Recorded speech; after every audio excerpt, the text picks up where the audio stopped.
Movement of the earth, पृथ्वी की गति या पृथ्वी का घूमना। Plants of the solar system are always in motion, सौर मंडल के ग्रह हमेशा गति में रहते हैं। They have two types of motion, इनकी गति दो प्रकार की होती है। They spin on their own axis, ये अपने एक्सिस पे घूमते हैं, अपने अक्ष पर घूमते हैं, जिसे हम रोटेशन कहते हैं। And go round the sun in their orbit, और एक ऑर्बिट में से होता है पथ, रास्ता, एक रास्ते से चक्कर लगाते हुए सूर्य का जो चक्कर लगाते हैं उसे हम रेवोल्यूशन कहते हैं। रेवोल्यूशन का मतलब परिक्रमण कहते हैं। The earth is being a planet too is no expectation, पृथ्वी एक ग्रह है, इसमें कोई अपवाद नहीं है। And has the same kind of movements, rotation and revolution, और पृथ्वी के एक साथ दो गति करती है। रोटेशन यानी अपना खुद का चक्कर लगाती है, एंड रेवोल्यूशन और सूर्य का चक्कर लगाती है। रोटेशन खुद का चक्कर, the earth spins on its axis from west to east once in 24 hours, पृथ्वी जो है वो 24 घंटे में एक बार पश्चिम से पूरब की ओर अपने अक्ष यानी अपनी जो धुरी है उस पर घूमती है। This movement of the earth is called rotation, पृथ्वी का ये जो घूमना होता है उसे हम रोटेशन कहते हैं यानी घूर्णन कहते हैं। The part of the earth which faces of the sun is lighted up, पृथ्वी का जो हिस्सा सूर्य के सामने होता है वहां पर जो है लाइट अप रहता है, प्रकाश रहता है। We call it the day, हम उसे दिन कहते हैं। ऑन द अदर हैंड, जबकि दूसरी तरफ the part of the earth which is away from the sun, पृथ्वी का वो हिस्सा जो सूर्य से दूर रहता है, इज इन डार्कनेस, वहां पर अंधेरा रहता है। And we say that there is a night, इसलिए हम वहां रात कहते हैं। The earth rotation causes day and night, पृथ्वी के घूमने के ही कारण दिन और रात होते हैं। Rotation of the earth also influences the direction of the flow of ocean currents and the direction of the wind, पृथ्वी के घूमने का जो इन्फ्लुएंसेस जो होता है वो प्रभाव पड़ता है ओशियन में, जो महासागर में जो हमारी करंट्स चलती हैं यानी जो लहरें आती हैं उनकी दिशा पर भी प्रभाव पड़ता है, और हमारी जो विंड होती है विंड की दिशा पर भी प्रभाव पड़ता है।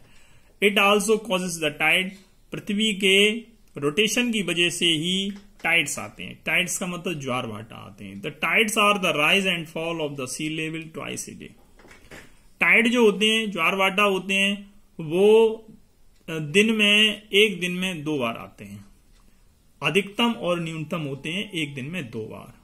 The ocean is constantly moving from high to low tide and then back high tide, जो महासागर होते हैं उसमें जो है सबसे पहले उच्चतम ज्वार भाटा आएगा, उसके बाद फिर लो टाइड न्यूनतम ज्वार भाटा हो जाएगा, उसके बाद फिर वापस उच्चतम ज्वार भाटा आएगा। इस तरीके से उच्चतम और न्यूनतम ज्वार भाटा आते रहते हैं।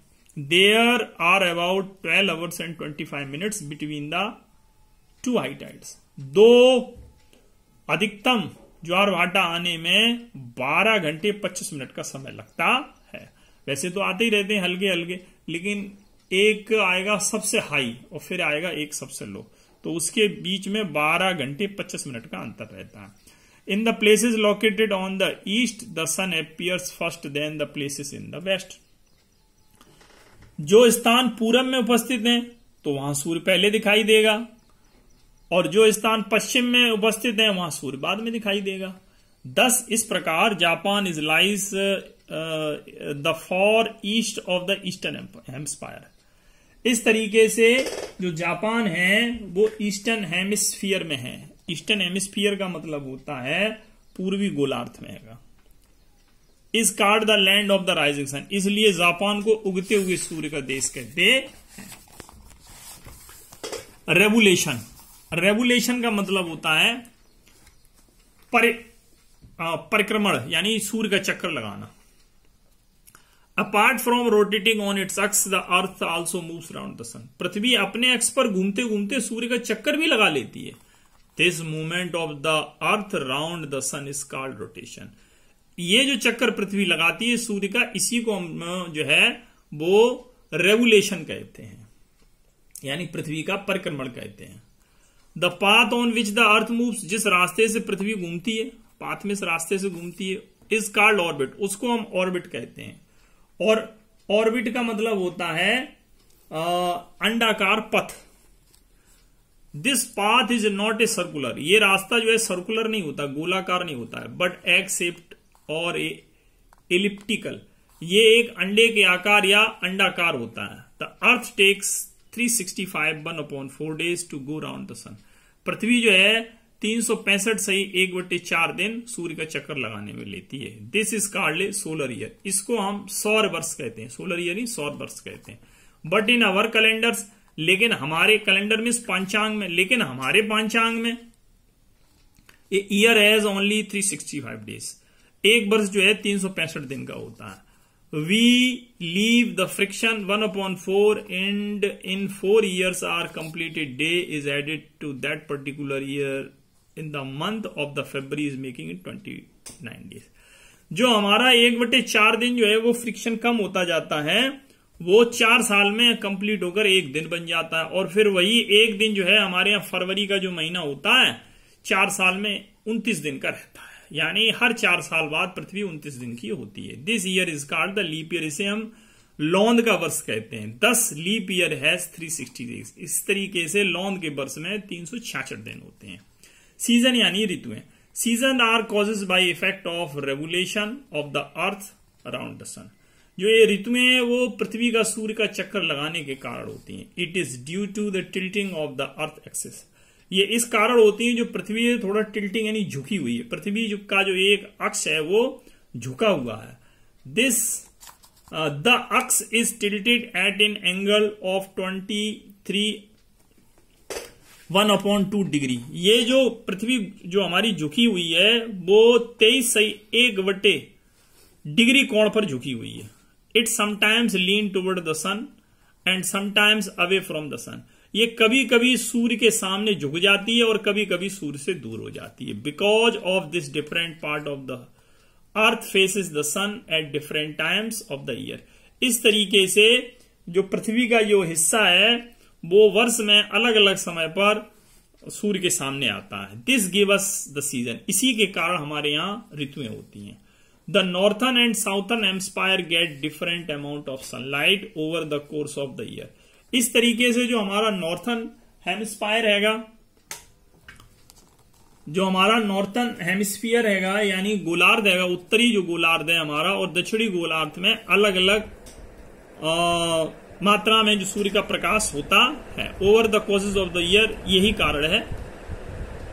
When the north pole is inclined toward the sun, जब जो है हमारा उत्तरी ध्रुव सूर्य की तरफ जो है बढ़ जाता है, the rays of the sun fall vertically over the larger area, तो सूर्य की सीधी सीधी जो रोशनी है वर्टिकली में सीधी सीधी जो है वो हमारे एक बड़े से एरिया पे पड़ती है, क्षेत्र में पड़ती है। इन द नॉर्थन हेमिस्फीयर एंड दस इज इट्स एक्सपीरियंस, इसलिए नॉर्थन हेमिस्फीयर के जो वहां लोग रहते हैं, हम लोग जिस जगह नॉर्थन हेमिस्फीयर में अगर क्षेत्र में जो भी व्यक्ति रहता हो या एरिया हो वहां के लोगों को एक्सपीरियंस यानी अनुभव होने लगेगा गर्मी का, यानी उधर वहां गर्मी आ जाएगी। The southern hemisphere is away from the rays of the sun, it experience winter, जबकि दक्षिण की तरफ का जो गोलार्ध है वहां पर सूर्य की किरणें नहीं पहुंच रही हैं, तो वहां पर जो है सर्दी का मौसम अनुभव होने लगता है।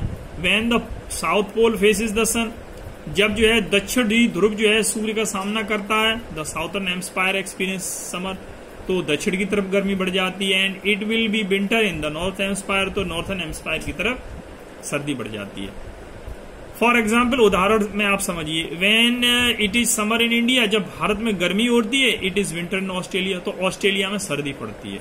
और when we celebrated Christmas in India, जब हम भारत में क्रिसमस मनाते होते हैं सर्दियों में, it is winter and cold in Australia, it is summer, जब हमारे यहाँ भारत में सर्दी होती है एंड इन ऑस्ट्रेलिया में जो है वहां गर्मी हो जाती है।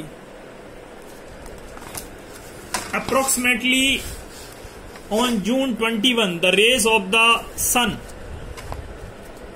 For vertically tropic of the cancer, approximately means होता है लगभग 21 जून को जो होता है सूर्य की किरणें सीधी सीधी जो है ट्रॉपिक कैंसर पर पड़ती है। ट्रॉपिक कैंसर मीन्स होती है कर्क रेखा पर पड़ती है। There is a summer condition, there is a summer condition in the northern hemisphere, इस तरीके से उत्तरी गोलार्ध में गर्मी बढ़ जाती है। इट इज कॉल्ड समर, इसे हम गर्मी का मौसम कहते हैं। और इसी को जो है इट इज कॉल्ड द सोलिस्टिक। सोलिस्टिक का मतलब होता है गर्मी का सबसे बड़ा दिन कहते हैं, जो 21 जून को होता है। ये solstice is an astronomical event that happens twice each years when the sun is apparent position in the sky reaches the northern post of the southern post extreme. ये जो है 2 बार होती है वर्ष में, जब सूर्य जो है बहुत ज्यादा जो है या तो नॉर्थर्न की तरफ पहुंच जाता है या बहुत ज्यादा साउथर्न की तरफ पहुंच जाता है, तब ये साल में 2 बार घटना होती है। एक खगोलीय घटना है। On this day the northern hemisphere has the longest day. Northern hemisphere में, उत्तरी गोलार्ध में दिन जो होते बड़े होने लगते हैं, एंड द शॉर्टेस्ट नाइट है, रातें छोटी होने लगती हैं। Then as the earth gradually moves southward, इस तरीके से पृथ्वी फिर घूमते घूमते दक्षिण की तरफ बढ़ जाती है। ग्रेजुअली मीन्स धीमे धीमे। From this position toward the equators, और ये पोजीशन जो होती है इक्वेटर यानी मध्य में आ जाती है। The rays of the sun go on getting oblique, इस तरीके से जो सूर्य की किरणें हैं वो कोण बनाती हुई आगे बढ़ती हैं। सबसे पहले चित्र में देखिए, ये चित्र में हमारा ट्रॉपिक कैंसर है। सबसे पहले ये ट्रॉपिक कैंसर है। ये ट्रॉपिक कैंसर होगा तो खूब गर्मी पड़ रही है, धुआंधार। अब ये हमारा इक्वेटर आ गया, यानी बीच का हो गया, तो बीच में यहाँ न ज्यादा सर्दी होगी न ज्यादा गर्मी होगी। फिर हमारी पृथ्वी जो है ट्रॉपिक कैंसर पे आ गई। यहाँ जब ट्रॉपिक कैंसर पे आ गई है तो यहाँ पर जो है फिर सर्दी का मौसम हो गया, क्योंकि सूर्य की लाइट यहाँ पर आ नहीं पा रही है। अब आगे आ जाते हैं। ऑन सितंबर 22 और 23 the rays of the sun fall vertically over the equator. 22 और 23 सितंबर को सूर्य की जो किरणें हैं वो इक्वेटर में आ जाती। इक्वेटर यानी ये भूमध्य रेखा में आ जाती, मध्य में आ जाती। And therefore this date is a day night equal, इसीलिए जब मध्य में आ जाएंगी तो दिन रात बराबर हो जाते हैं। All over the world and the seasons is equal, संसार के जितने भी ऋतु हैं वो लगभग समान है। This position is called the autumn equinox और ऑटोमल इक्विनोक्स। इस तरह की जो स्थिति होती है उसको हम 2 बार के मौसम, 2 बार का जो मौसम होता है उस अवसर को कहते हैं। यानी एक साल में 2 बार ऐसा समय आता है। Mostly on December 21 the rays of the sun is fall vertically over the tropic Capricorn. अब आ गया ट्रॉपिक कैप्रिकॉन, ये लास्ट वाला आ गया। 21 दिसंबर को ट्रॉपिक कैप्रिकॉन पे अब जो सीधी सीधी सूर्य की लाइट पड़ती है। The southern hemisphere has the longest day. अब साउथर्न हेमिस्फीयर के अंदर जो है वो दिन जो होते हैं वो बड़े हो जाते हैं और रातें जो है छोटी हो जाती हैं। At the same time the summer in the southern hemisphere, इसी तरीके से गर्मियों के मौसम में भी वही पोजीशन रहती है। But winter in the northern hemisphere, जब उधर गर्मी पड़ेगी तो दूसरे हिस्से में सर्दी पड़ेगी। This position is called the winter solstice. इस स्थिति को हम विंटर सोलिस्टिक कहते हैं, यानी सर्दी वाले बड़े दिन कहते हैं।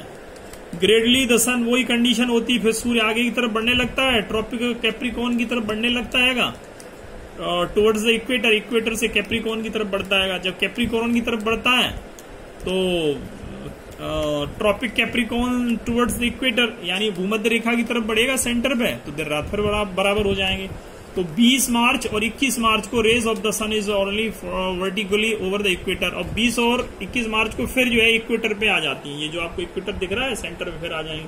तो इस सेंटर पर इक्वेटर पर 2 बार आती हैं, एक तो 22 और 23 सितंबर को आएंगी और एक और 20 और 21 मार्च को आएंगी। जब यहाँ आ जाएंगी सूर्य की लाइटें दिन रात बराबर हो जाते हैं।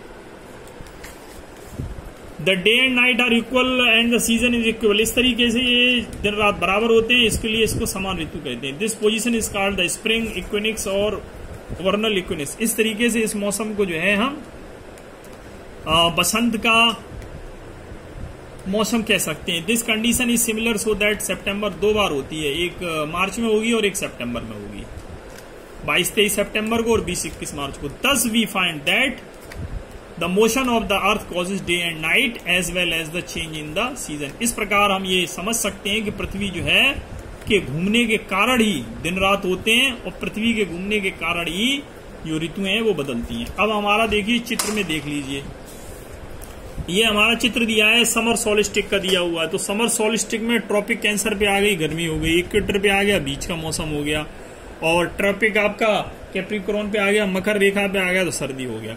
अब वही विंटर सोलिस्टिक में जाएंगे तो विंटर सोलिस्टिक में वही हो गया, ट्रॉपिक कैंसर हो गया, इक्वेटर हो गया और ट्रॉपिकल कैप्रिकॉर्न हो गया। तो सेम कंडीशन ये है, जब ऊपर रहेगा तो गर्मी पड़ेगी और जब नीचे रहेगा तो सर्दी पड़ेगी, और मध्य में रहेगा तो मीडियम मौसम रहेगा। अब इस पिक्चर में देखिए अर्थ रिवॉल्व अराउंड द सन, ये जो पृथ्वी है ये हमारी देखिए सूर्य का ये देखिए ऐसे ऐसे चक्कर लगा रही है, और पृथ्वी हमारी ये देखो झुकी हुई है 23 1/2 डिग्री जो हमारी झुकी हुई है। आगे ये सीजन देखिए, सीजन जो पृथ्वी हमारी रोटेशन कर रही है इसी वजह से सीजन बनते हैं। और ये ऑर्बिट है, ये जो रास्ता है ना ये घूम रही है पृथ्वी, ये ऑर्बिट कहते हैं। ये हमारा लेसन कंप्लीट हो गया। जय हिंद।